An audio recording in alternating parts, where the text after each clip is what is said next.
It was a cloudy autumn morning when Marcus and Lisa finally received the news they had been waiting for. They had spent the last few months of their lives in a grueling and at times exhausting process, waiting for this moment. After years of trying to get pregnant and multiple failed adoption attempts, they had finally been chosen to become parents to Sophie, a 5-year-old girl with blonde hair and blue eyes. The first time they saw her was in a small waiting room at the Arlington Adoption Center, a town in rural North Carolina. She was sitting alone, playing with an old toy, not looking at them.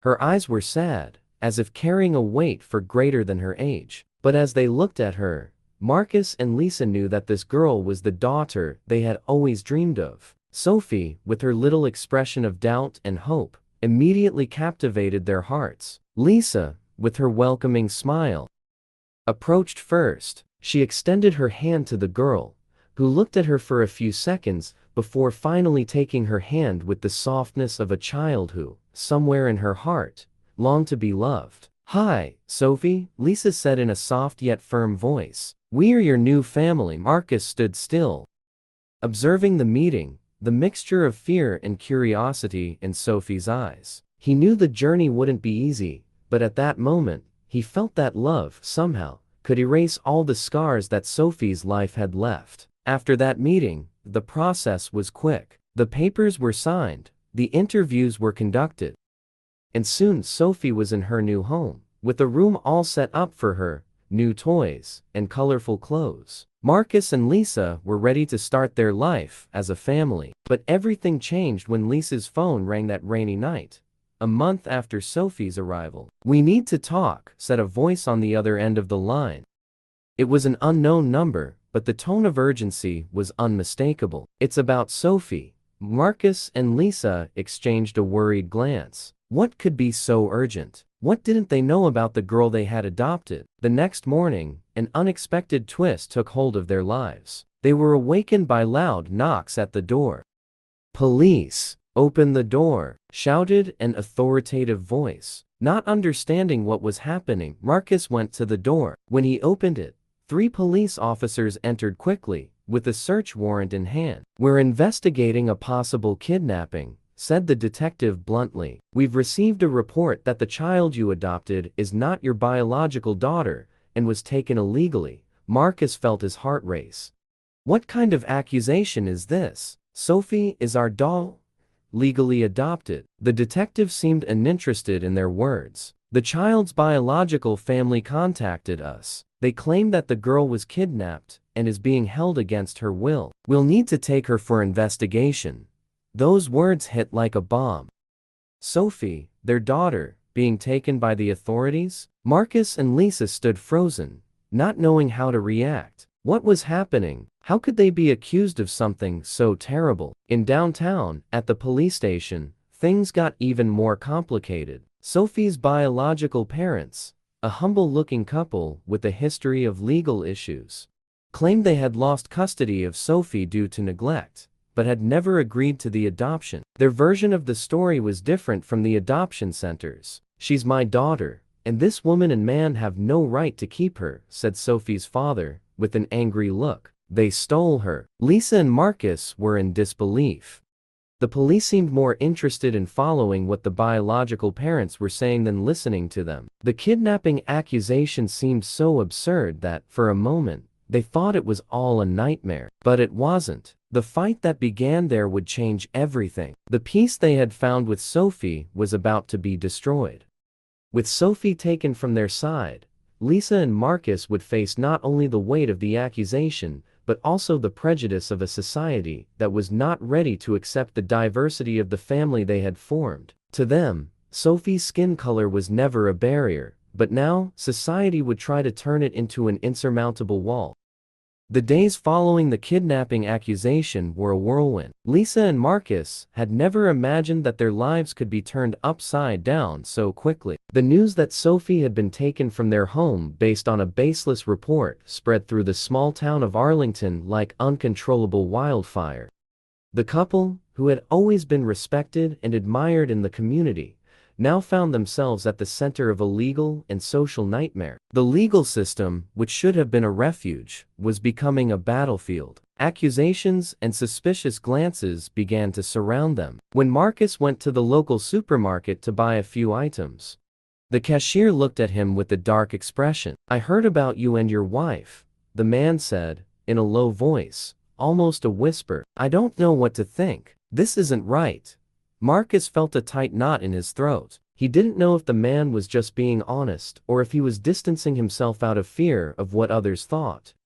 But the feeling of being watched, of being judged for something he knew was a lie, was overwhelming. He tried to ignore it, but the whispers spread like wildfire. Meanwhile, Lisa was dealing with the pressure of being a social worker, and now her colleagues, who had always respected her, started treating her with distance.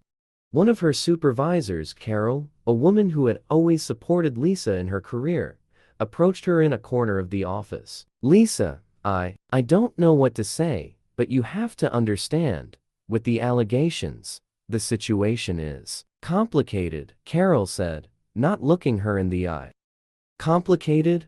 Lisa repeated, her voice louder than she intended. "Are you saying I kidnapped a child? That I took Sophie from her real family?" Carol looked uncomfortable, and Lisa saw the doubt in her eyes. "I know you did everything legally, but things are out of control now. I don't want to be involved in this." Those words were like a knife to the heart.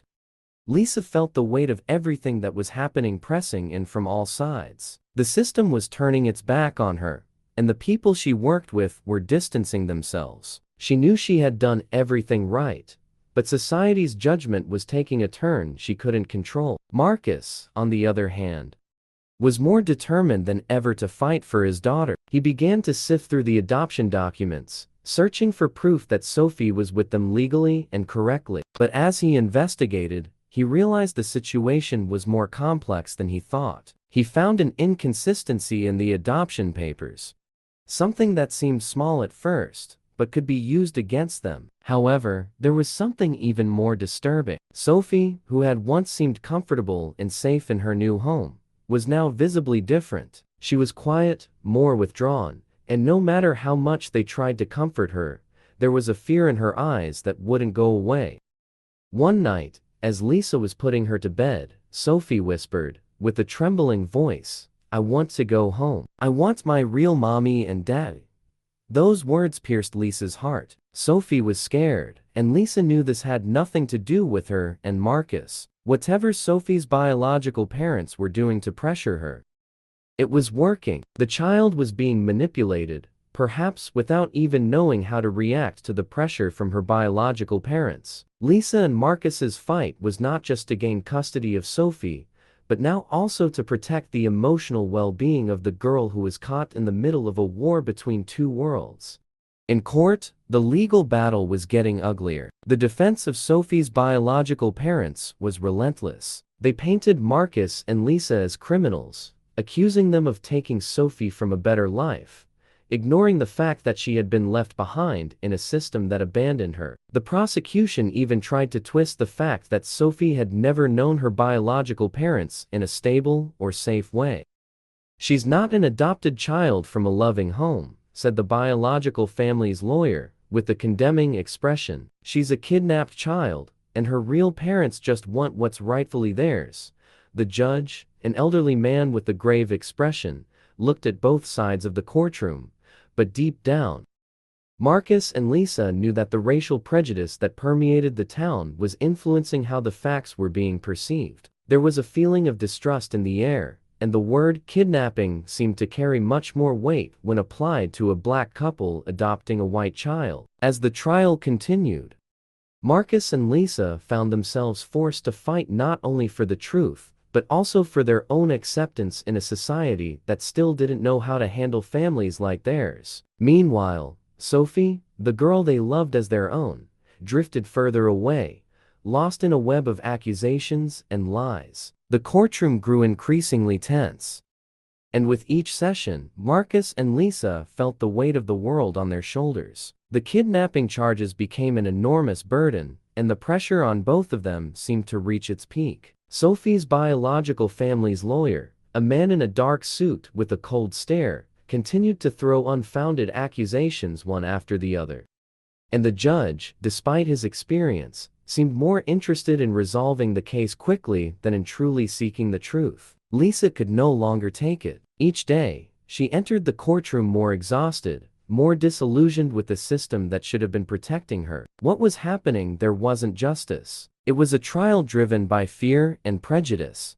She felt that no one was hearing the true story of her family, that no one saw Sophie as the girl they loved, but only as an object of dispute. In one of the tensest sessions, Lisa stood up, interrupting the opposing lawyer with the courage she didn't know she had. "I'm not here to be judged like a criminal," she said, her voice firm and full of pain. "I'm here because I love my daughter, and I won't let anyone, not even you, take away her right to live in a home where she is loved and cared for."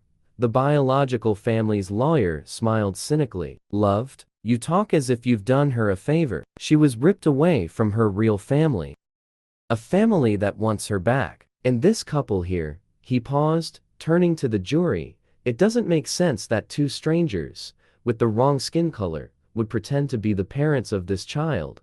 The lawyer's words landed heavily in the room, and many of the jurors' gazes shifted to Marcus and Lisa, as if trying to decide what to think. The room seemed suffocating, and the sound of the fan in the corner felt like a distant echo. Marcus, who had remained silent until then, his jaw clenched, finally stood up as well. He had never felt so powerless, but in that moment, he realized he had a chance to change everything. "This isn't about the color of our skin," Marcus said, his voice full of emotion. "This is about our daughter, and our daughter is Sophie. She chose us, and we chose her. That's what matters." The lawyer laughed, a cynical laugh that felt like a slap in the face to them. "Chose? You think children like her know what they're doing? She's being manipulated, my friend." But before the lawyer could continue, the courtroom door suddenly opened. An officer entered and approached the judge, handing him an envelope. The judge opened the envelope with a serious expression, but his face quickly changed to one of surprise. He looked at the lawyers, at Marcus and Lisa, and gestured for everyone to be quiet. "Ladies and gentlemen, I apologize for the interruption, but we have new information." The room calmed, and all eyes were on the judge. Marcus and Lisa exchanged glances, trying to understand what was happening. "There's new evidence presented," the judge said. "Looking at the documents, it seems that Sophie's biological parents were, in fact, not in legal conditions to have her custody. They weren't just negligent, but there were also a series of forged documents that compromised the validity of their adoption." The impact of these words was devastating. The entire room fell silent for a moment, and the biological family's lawyer stood stunned, speechless. "Does this mean they didn't have the legal right to care for Sophie?" Lisa asked, her voice trembling, but with a thread of hope. The judge nodded. "Yes. The documents indicate that the custody was obtained fraudulently, and Sophie should have been removed from that family a long time ago.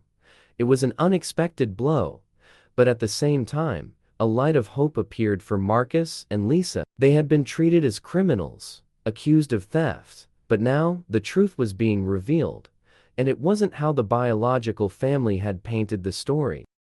The biological family's lawyer tried to contest, but had no more arguments. The evidence was there, irrefutable. The battle was shifting, and now it was Marcus and Lisa's time to finally see their innocence recognized. But still, a cloud of doubt hung over Sophie. She still seemed distant, still hesitant about her new home.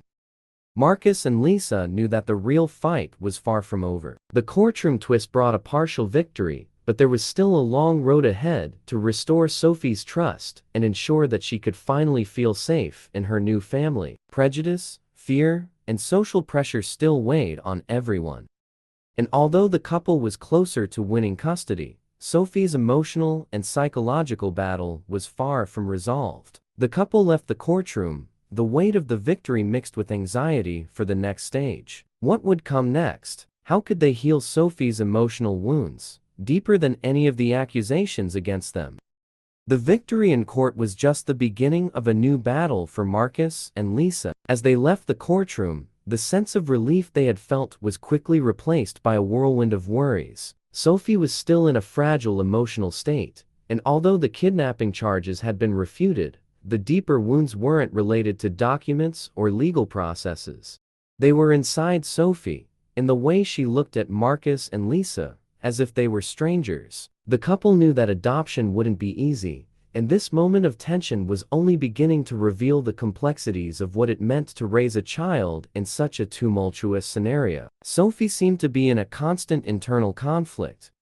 A silent battle between the love she was beginning to feel for her new parents and the confused loyalty to her biological family, which, despite its negligence, still occupied a part of her life. Marcus, in particular, felt the weight of this deeply. He had spent much of his life dealing with society's pressure, with the suspicious looks from people towards a black man who, in their view, should be somewhere else, in another role. But now, what he feared most was that, even after the victory, his relationship with Sophie would never fully be restored. That night, after a tense day full of conflicting emotions, Marcus and Lisa found themselves in the kitchen of their small home, both exhausted, but with a renewed energy, as if the trial had been a kind of fresh start. "You know, love," Marcus said, breaking the silence, "I don't know how to act with her. She still looks at us with so much fear. I don't know how to make her understand that we're here for her.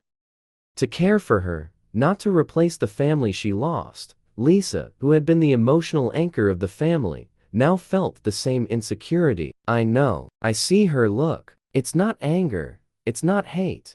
But it's fear. She's afraid to get attached to us. I know what she's been through. But we can't do anything more than keep offering our love." Lisa's words seemed simple, but resonated with the deep truth. Love, as unconditional as it wasn't a magic solution. Sophie's emotional wounds were more complex than any legal document or proof they could present. She had been abandoned by her biological parents, rejected, and the impact of that was something they would have to face together, day by day. In the following days, the tension grew. Although the legal charges against the couple had been dropped, their public image continued to be shaped by the narrative imposed by Sophie's biological family. Word of mouth in the town spread rumors. People, though not directly involved in the case, began to look at each other with more distrust. Gossip started to circulate, and Lisa, as a social worker, now faced a judgment that seemed even more invasive. She felt exposed in a way she hadn't expected. On a particularly difficult day,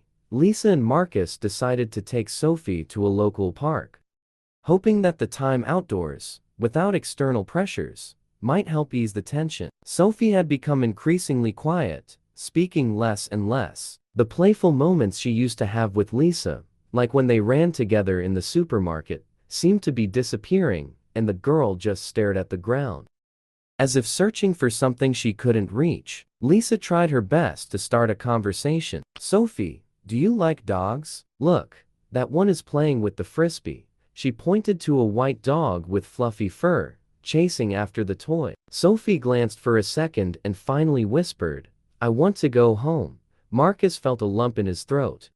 He wanted to give Sophie the world, but the walls she built seemed insurmountable. Lisa then did something she hadn't tried before. She took Sophie's hand and held it gently. "Sophie, you can be sad. And it's okay to feel sad," Lisa said, her voice soft. "But we want to help you feel safe, feel loved.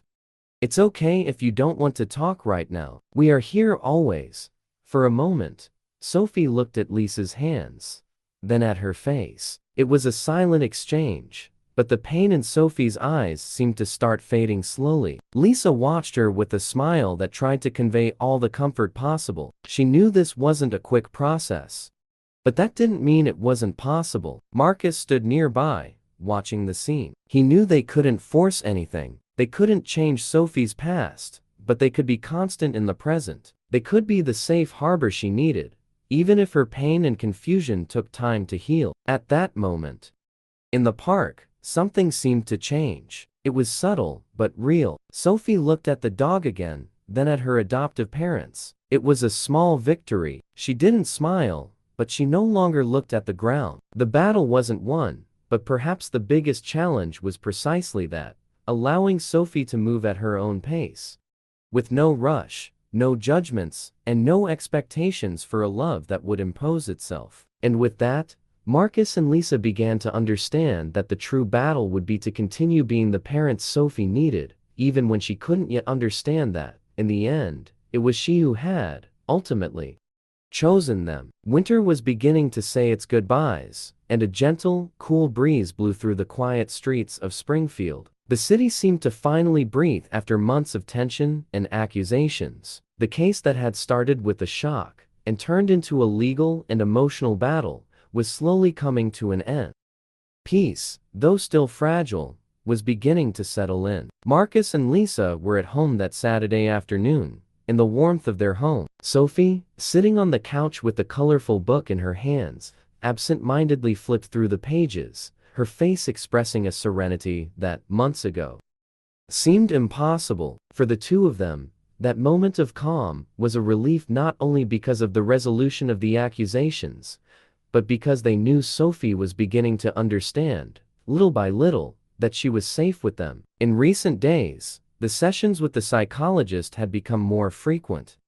Sophie didn't speak much, but her eyes, always curious, now began to light up when she looked at Lisa or Marcus. They knew they couldn't rush the child to fully accept her new life, but the exchange of glances, the small gestures of trust, showed that something had changed. It was on a rainy morning that the true miracle happened.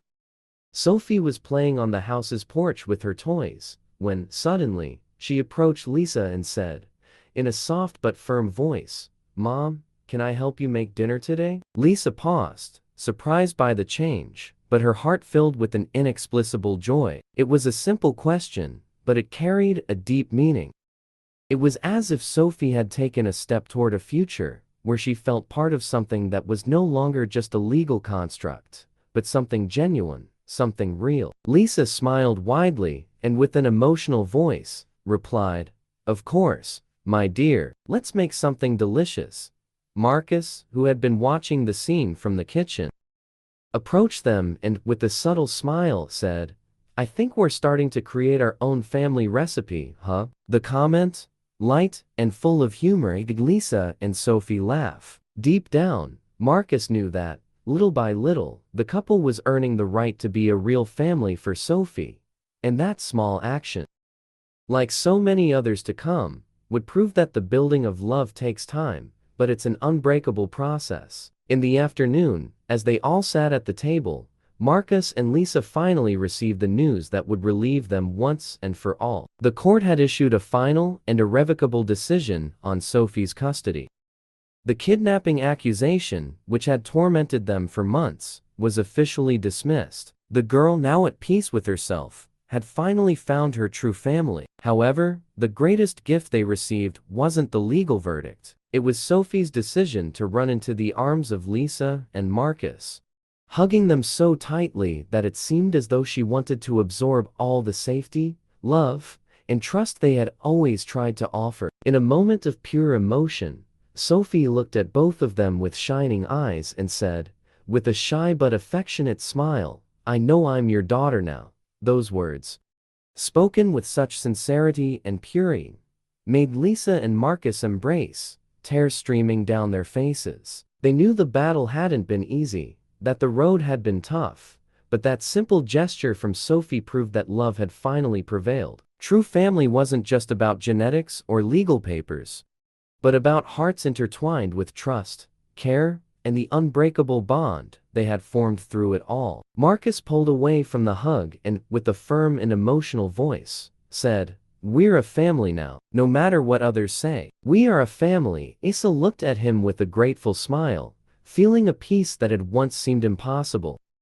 "Yes, we are, and we will keep growing together, Sophie." As a family, time passed, and although the adaptation process had been long, Marcus, Lisa, and Sophie found their rhythm. The city of Springfield, which had initially been a stage for accusations and gossip, slowly began to accept the reality that adoption, regardless of skin color or difficult pasts, is a path of love and acceptance. People around the family started to open up to the idea that the true essence of family isn't based only on biological ties, but on the relationships built, mutual respect, and unconditional support. On Sophie's birthday, the following year, the party was simple but filled with love. She smiled throughout the celebration, surrounded by her new friends, family, and especially the two beings who had done everything to give her a life full of possibilities and affection. Marcus and Lisa, looking at their daughter with so much love, knew that it had been the greatest gift of their lives. "Happy birthday, my doll," Lisa said, holding Sophie's hand. "May all your days be filled with love, and may you always know that you are exactly where you should be." Sophie, with a radiant smile, hugged her parents and, for the first time, said with full conviction, "So happy here with you. I love you." And in that moment, Marcus and Lisa knew that, despite all the obstacles and judgments, they had achieved what many said was impossible. Sophie was finally their daughter, and nothing, no one, could change that. And so ends the story of overcoming, of the struggle for acceptance and the right to love and be loved, regardless of skin color or origin. A story that shows that, in the end, the true family is formed by those who choose to support each other in both difficulties and joys. With this, the journey of Marcus, Lisa, and Sophie comes to an end, leaving a powerful message about what really matters: love, which always finds a way, even in the most difficult times.